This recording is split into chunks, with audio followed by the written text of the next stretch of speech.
ReefBum is sponsored by Bulk Reef Supply and Ecotech Marine.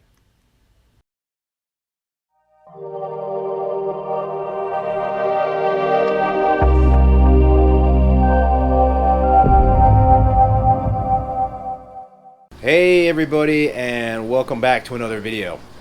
So as I mentioned in my last video, I've got a plan in place to reboot my 187 gallon tank, to remove the live rock in there and replace it with the Carib Sea life rock that you can see now is cooking in this 100 gallon Rubbermaid. So yes, that is part of the plan, and what I did after the glue had cured and the putty had cured on the Carib Sea life rock is I waited about a week, and then I put it in this 100 gallon Rubbermaid, and I've added about, I don't know, 60 gallons of water. I'll probably add another 20 gallons of water to this. So my plan for this stage is to let this rock cook in this tub for about 3 months. And I've got a couple of recirculating pumps in there. I've got a heater. There's some ambient light that's hitting it from the frag tank, so I don't think that's going to hurt it at all. I'm going to be dosing bacteria. I started dosing on a daily basis bacteria. I don't think that can hurt. So really what I want to do is cook this rock for 3 solid months. And, you know, I'll probably do some 10% water changes on a weekly basis to, you know, continue to get the established bacteria in my 187 gallon tank into this Rubbermaid. So I'll just kind of treat it as another tank, but it's not going to have a skimmer on it or anything like that. I really just want to optimize the chances of this rock being able to you know, have bacteria colonize this rock. So that'll happen for about 3 months.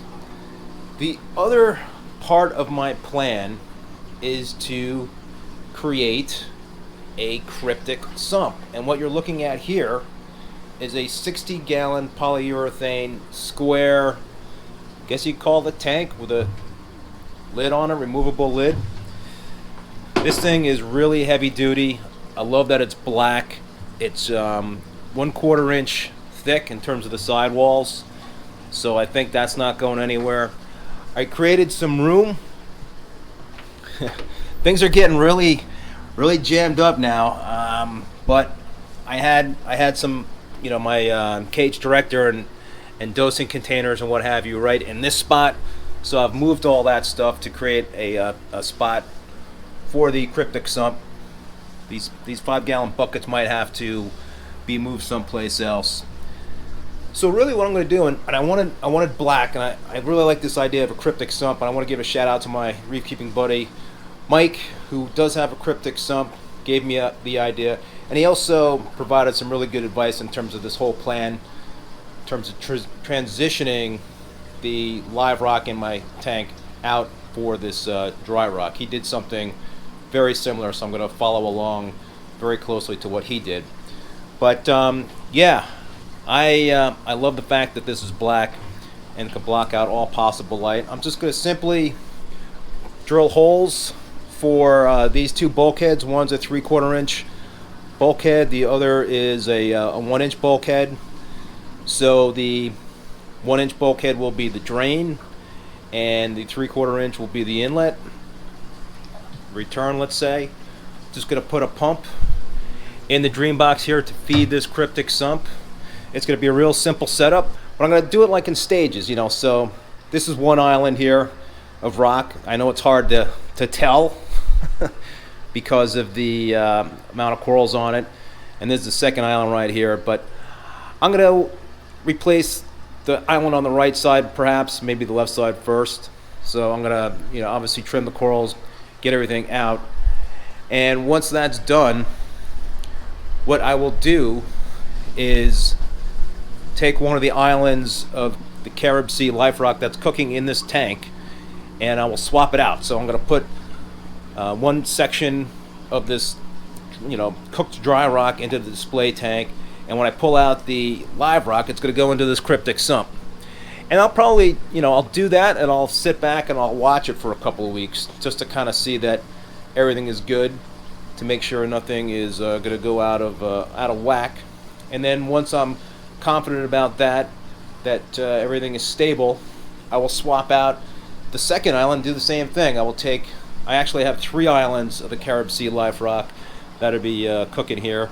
So, perhaps I'll take the last 2 and put them in the display tank, and then put the rest of the Haitian Live Rock from the display into this cryptic sump. And I will do my best to chisel off whatever's encrusted on that rock. I don't want any of the encrusted coral, zoanthids, what have you, to be in this cryptic sump and then die.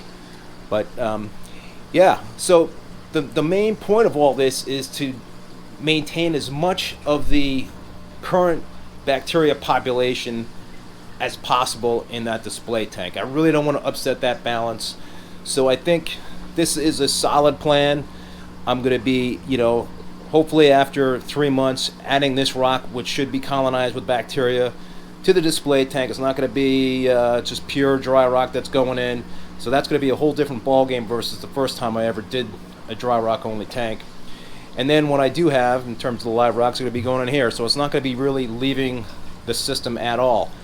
In terms of the sand bed in this tank, a good amount of it is calcified, and I'm going to leave the sand bed alone. And I will try to pull out little chunks of the calcified sand bed, just a little bit at a time, and those chunks will go into the cryptic sump as well.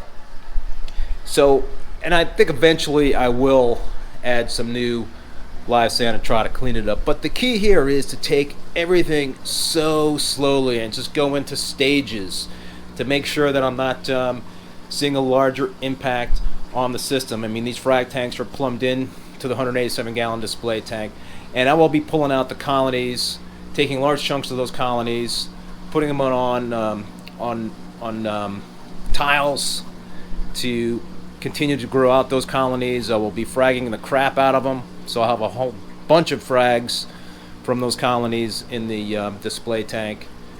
And yeah, and I'll be giving away zoanthids probably.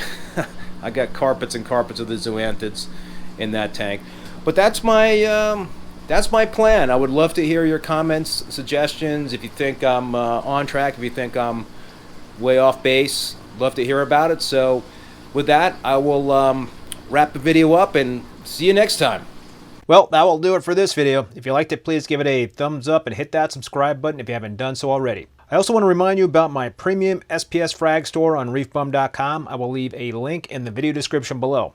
I'll also leave links for my equipment store. I do sell GHL, Royal Exclusiv, Pax Bellum, and Reef Brite equipment, plus IceCap and Maxspect gyres, as well as Reef, Octopus, calcium, and Kalk reactors. Many of these products I do use personally on my tanks. Until next time, be safe and be well. Later.